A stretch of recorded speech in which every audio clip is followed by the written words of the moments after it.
welcome to Outlaw Edge. The 57 Chevy we were working on, it's done, it's gone, it's out of here. I put it over in the other shop and waiting for the customer to come pick it up. If he doesn't come pick it up, it'll go into storage or whatever. But the Plymouth Fury, I'm trying to hurry up and mash it out. I literally have like some putty work to do and a little bit of body filler and hammering out, knocking out some high spots and cleaning up some low spots and whatever, and then get this thing into primer. I got a little bit of taping like on the windows, and that's about it. This thing will be gone, and I'm excited because the trunk is completely done. It's all welded up and done and painted. The quarters are welded on and painted, primed. And I got a hold of the customer and told him it'll be done probably by Friday, because I got a lot of stuff coming in where I have to get stuff cleaned out of that other shop so I can start back on Rogue.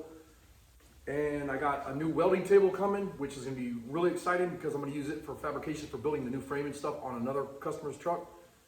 But anyways, and you know the truck that I'm talking about, that's that unibody that's in the shop over there. So we got a new fabrication layout table for welding, and I gotta drill the holes in it, but the whole table the guy built for us. And he's gonna be one of our sponsors in the shop. And the table's 5 foot wide by 12 foot long. So I will be doing some videos on that and, giving him some shout outs and everything else. But anyways, I'm gonna bust ass on this thing and I'll flip the camera around and show you where I'm at today. So I had where I put the body filler the other day, and I've been blocking this area right here, and there's little wavy spots right here. So I'm gonna hammer down right in this area because it's low here, and then this is high, and then you can kind of see there's a low spot right here. So little stuff like that. This is a little low spot. So that's it, is take a little tiny bit of putty, and if you run through here you can kind of see the low spots. So I'll putty those and block them one more time, and then I put down here below there's some little wavy spots. I'm going to blast some filler on here and in these spots here, and then this has only been hit with the DA and the Bondo Hog. And then what I'll do is I'll go back through and I'll block sand everything, get everything prepped up. But what I did is this morning I came through here and emptied up most of the garbage cans, clean up the mess, and got all the other stuff out of here. So it's all nice and clean in here. And then I was taking a bunch of measurements and stuff, getting ready to do some other stuff with the shop. So that's kind of exciting. Got a dent that I totally missed right here the other day. I'll get that. And then I think on the other side, everything is pretty much whooped on this thing. But as I'm jamming on this, I'll probably just turn the camera on and let you guys watch whatever. Not really in the mood to be filming today, but I figured what the heck, I'll turn the camera on. This has got to be blocked right here. A couple little wavy rough spots because I only hit it with the DA the other day. And then there's a spot right here also that needs to be hit. And then once this is all blocked out, I'll block these quarters really good where I, to hide the welds and everything. And this area in here is looking really good. And I'll get everything in primer, and this car's gonna be gone. So I'm hoping that I can do this in about probably 2 or 3 days, because I got a lot of little things that are going on too that I got to take care of. So we'll see what happens.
So I know somebody's gonna ask, this is a 80 grit is what I'm using right now.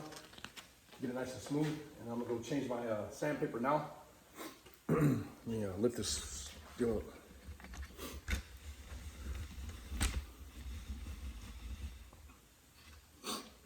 Sorry about the camera work. But then the next thing I wanted to say is a lot of people are like, I thought you only use Lucky Blocks. And I'll say it once again. When I'm using Lucky Blocks is when I'm doing the finish work, getting ready to get it ready for paint. Pretty much the last steps. So I'm using the Dur Blocks right now. Getting it nice and smooth, and I go back through and do it with the Lucky Blocks after that. So when you're block sanding right here, it's kind of a pain in the ass because you have this body line that you don't want to go past. So a lot of the times you'll see me put tape on this and go up with tape. But when you have one of these, this helps a lot. This is the Dur block, and it's a round block. And it's nice because you want to twist your wrist like this and go in long strokes like this. And I'll show you what I'm talking about. I won't be able to talk because I'm wearing a mask. So.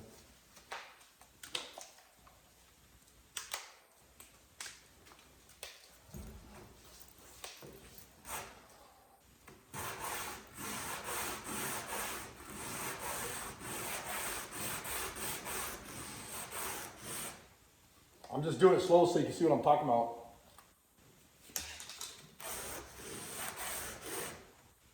And then you want to go this way.